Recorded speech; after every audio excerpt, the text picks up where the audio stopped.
ஓம் முருகா சரணம், கந்தா சரணம், கதிர்வேலா சரணம். அறுபடை வீடு கொண்ட முருகப்பெருமானே போற்றி போற்றி. என் செல்ல குழந்தையே, இதோ பழனி முருகன் வந்துள்ளேன். சவால் விட்டு சொல்கிறேன் கேள். இதை பார்த்த 20 நிமிடத்தில் நல்ல செய்தி உன்னை தேடி வரும். ஆம் செல்லமே, இனி வரும் காலம் எல்லாமே உனக்கு பொன்னான காலம்தான். இந்த முருகப்பெருமான் உனக்கான மகிழ்ச்சி பாதையை அமைத்து கொடுத்து விட்டேன். உன் வாழ்க்கையில் இன்னும் எத்தனை நாள் இழந்து போன விஷயங்களையும் உறவுகளையும் நினைத்து வருத்தப்பட போகிறாய். அவர்கள் உன் அன்பை சிறிதும் உணராத மனம் படைத்தவர்கள். அதை நீ நன்கு அறிந்தாய்தானே. அதை உணர்ந்து தெரிந்த போதும் அவர்களுக்காக இன்னும் உன் நொடிகள் நிமிடங்கள் அனைத்தையும் செலவழித்து உன் சந்தோஷத்தையும் நிம்மதியையும் இழக்க வேண்டாம். ஆம் செல்லமே, உன் மனம் ரணத்தால் கொதித்து போய் உள்ளது. ஆதங்கத்திலும் வழியிலும் நீ இருக்கிறாய். நமக்கு என்ற ஒரு நாள் வரும், அன்றைக்கு நாம் பேசிக்கொள்ளலாம் என்று வேதனையில் இருக்கலாம். நீ பேசி என்ன பயன்? அவர்கள் அப்படித்தான் திருந்தாத மனிதர்கள். அவர்களை கணக்கில் எடுத்து பேசினால் நீதான் நிம்மதியை இழப்பாய்.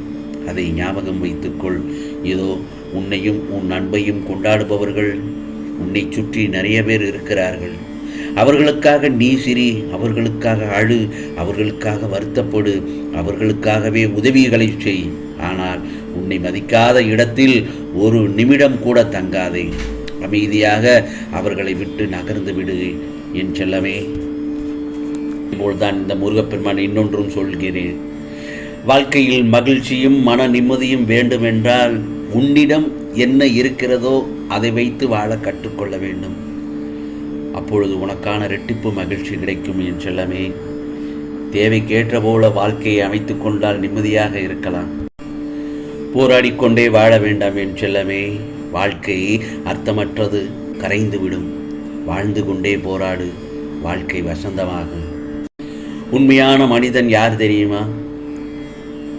யார் எக்கேடு கட்டும் எனக்கென்று வாழ்கின்றவர்களின் மத்தியில், யார் எக்கேடும் கெட்டு எப்படி போனால் என்ன என்று வாழ்கின்றவர்களின் மத்தியில் நாமும் வாழ்ந்து பிறரையும் வாழ வைக்க ஆசைப்படுபவன்தான் உண்மையான மனிதன். ஆம் செல்லமே. ஆகவே வாழ்க்கை சில சமயம் நாம் விரும்புவதை தருவதில்லை. காரணம், நீ அதற்கு தகுதியானவன் இல்லை என்பதற்காக அல்ல. அதைவிட சிறந்த ஒன்று இந்த முருகப்பெருமான் நிச்சயமாக உனக்கு நீ தகுதியானவனாக கூட இருக்கலாம். அப்படியானால் தான் உனக்கு நான் நிச்சயமாக அருள் பாலிப்பேன் என் செல்லமே. கவலைப்படாமல் இரு. ஆகவே இனி வரும் காலம் எல்லாம் உனக்கு நல்ல காலம்தான். நிச்சயமாக உன்னை உயர்த்தி பிறர் நிமிர்ந்து பார்க்கும் வண்ணம் வெற்றியில் வாழ வைப்பேன் இந்த பழனி முருகப்பெருமான். இன்று முதல் உன்னுடைய கோரிக்கைகள் அனைத்தும் நிறைவேறத் தொடங்கிவிடும். உன்னுடைய கஷ்டங்கள் எல்லாம் அந்த சுவடு தெரியாமல் மறைந்து போய்விடும். நீ அதிகம் பேச வேண்டாம். பேசினால் அமைதியை இழந்து விடுவாய். நிற்கதியாய் நிற்கிறேன் என்று கவலைப்பட வேண்டாம். எவ்வளவு பெரிய கஷ்டங்களாக இருந்தாலும் சோதனைகளாக இருந்தாலும் எனக்கு என் முருகப்பெருமான் என்னை பார்த்து கொள்வார் என்று போராடிவார். மிகப்பெரிய திருப்பு முனை ஏற்படும் என்பதை மறந்து விடாதே. நீ பேசுவது யாருக்கும் கேட்கவில்லை என்று நினைக்காதே. நான் உன் முருகப்பெருமான் கேட்டுக்கொண்டேதானே இருக்கிறேன் என்பதை முதலில் புரிந்து கொள். நீ பிறரை பற்றி ஆராயாதே. பள்ளத்தில் விழுந்தால் உன்னை உயர்த்தி காட்டி தூக்கி விட்டுள்ளேன். உன்னுள் இனி புலம்பியது எல்லாம் போதும்.